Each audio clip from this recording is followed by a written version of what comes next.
in 2 takes. Impressive. Take 2.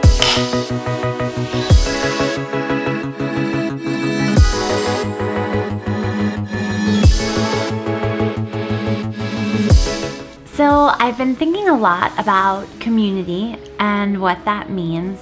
I feel like sometimes we use the word almost geographically to describe the cities or towns where we live or work, as if our communities are a place with great restaurants and stunning art galleries and a funky nightlife, when really what makes up a community is the people, who we are, what we share, how we connect to and relate to one another, and how we belong to each other.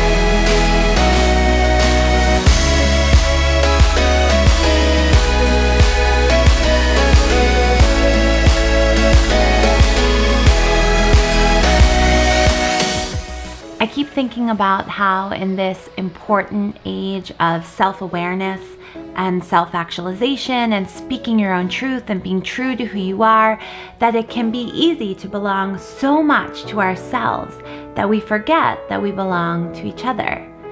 Some of the people in my community that I've been most inspired by and drawn to lately are artists and entrepreneurs, community activists, and philanthropists who are finding ways to remind us to belong to each other and connect in more meaningful ways.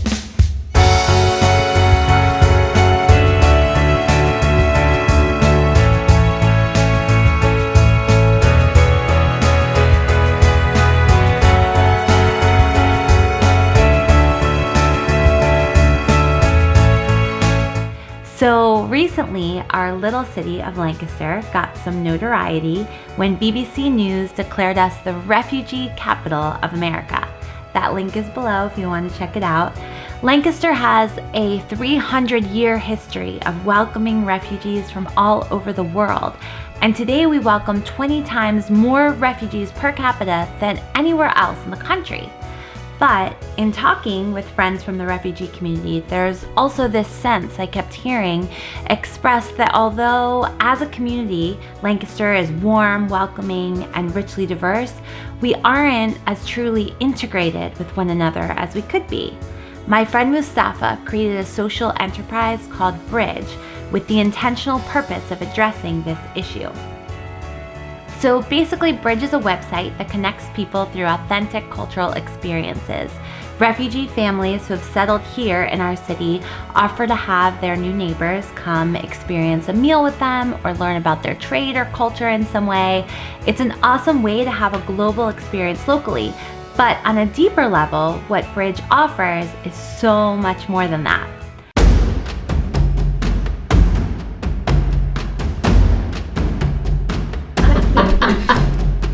We are from Somalia. We're giving you a little bit of Somali in the dress, in the food you're gonna have, and in the craziness you're gonna experience.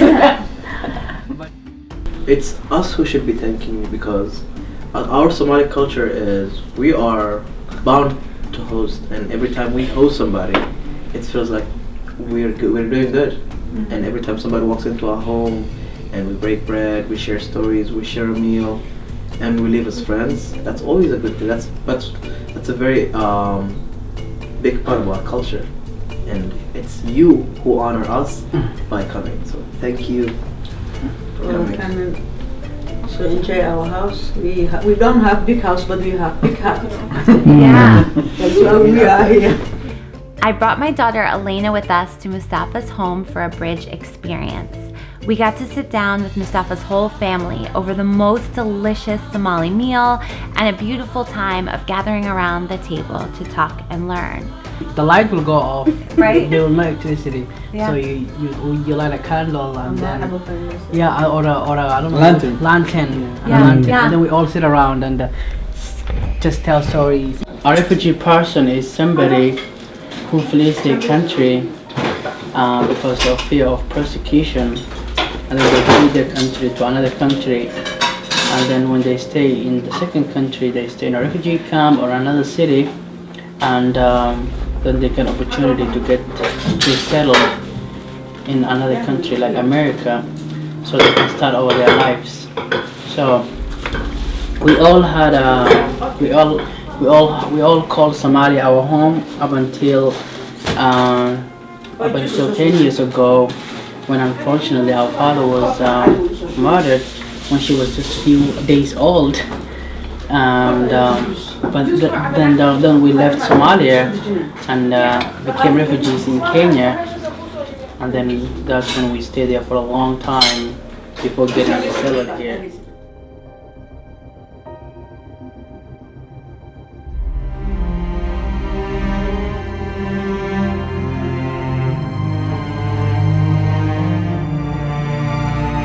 So, do you have any people, any students who wear the hijab in your school? There are a few people who wear it in our school because of their religion. Yeah.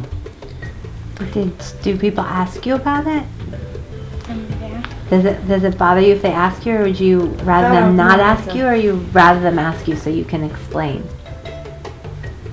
Explain? Yeah. Mm-hmm. People also ask like ridiculous questions such as like, do you shower with it on? Or like, do you have any hair? Do you sleep with it? Yeah. Do you sleep with it? Yeah. They do ask that question a lot. They used to ask a lot of questions in McCaskey, like before we had like a huge population. Like, Yeah. so they used to ask me, and I just used to tell them, you know, nuns, so just think of me as a nun, but like, there's more colorful versions and stuff. Yeah. Right. What I love most about America is how many different cultures are here, and like what everyone kind of brings to the table. I feel like the reason everyone loves Lancaster, and the reason we're getting notoriety right now, they're calling Lancaster like the little Brooklyn. It's a new up and coming city. What causes that? It's not because everything stayed Lancaster. It's because all these cultures came in and brought restaurants and shops and, you know, their art and their food and their performance and made it like special. And I think that's my favorite part, is that there's always someone bringing a part of themselves to share, and I feel like there's so much to learn. You know Ruby, right? Yeah. Okay, I was talking with her at market, and she said Lancaster is so diverse, but it's not integrated. And I was like, that makes me so sad. That's something I feel like we need to work on, because we're missing out. And I think that's the part that I feel like we could improve. I don't know exactly how, but I think you're onto something. Yeah. So I'm like on board that train. Thank you. Yeah. But yeah, I just think what makes America great is all the people, and the people come from everywhere, and that's why it's great. Yeah.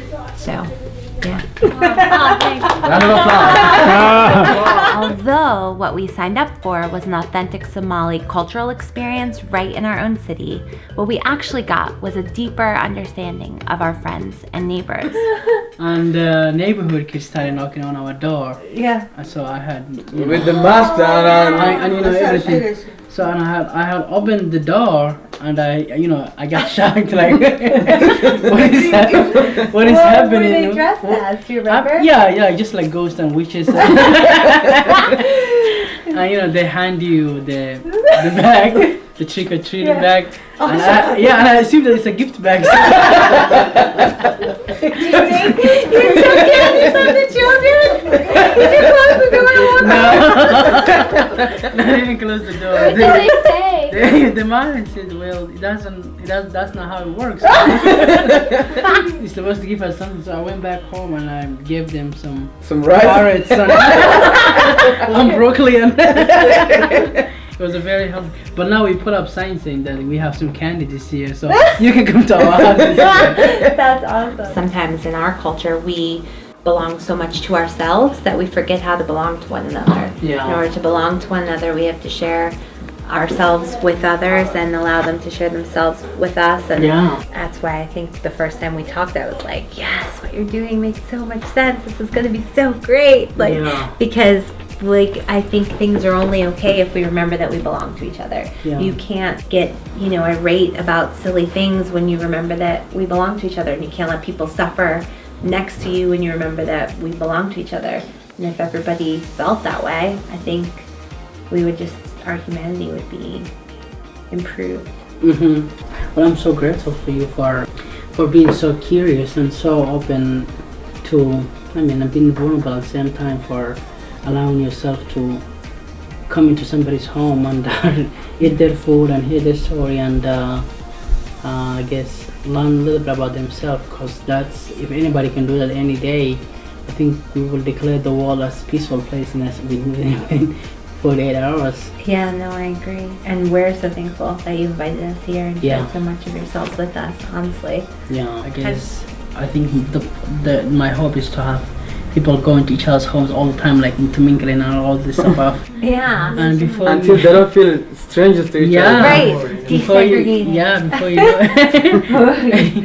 you know, they will be like, oh, I'm doing a bridge thing. Okay. Yeah. Then it's gonna be like, hey friend. Yeah. That's how it goes right now. Hey friend. Hello. Yeah.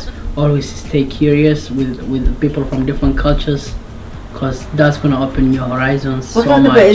Yeah, and it's always gonna be beneficial. It's gonna, because I think the world has so many different people and different cultures that if you stay curious, you will always be surprised. Yeah.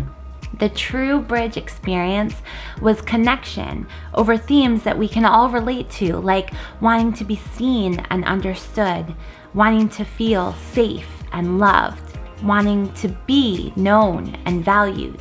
What we experienced was the precious opportunity to learn and grow in a safe space, to ask questions and deepen our understanding of the way things are, and to deepen our resolve to help create change towards the way we think things could and should be. We breathed stories in and out, we laughed and listened, we shared openly, and we tried new things. And in the end, I think we belong more to ourselves because we allow ourselves to belong to each other. I think we understand ourselves more deeply when we learn to see ourselves in each other. And I think that we are richer and fuller, braver and stronger, and so much better together. I'm grateful for more and more opportunities to build and strengthen community in my corner of the world. I hope you're building bridges, connecting, belonging, and making the most of your one wild and precious now. If you like this video, make sure to like and subscribe! And you better! If you live in Lancaster, we highly recommend bridge experiences. Click the link below and start connecting with your neighbors in this fun and delicious way. Turning a stranger into a friend, one meeting at a time.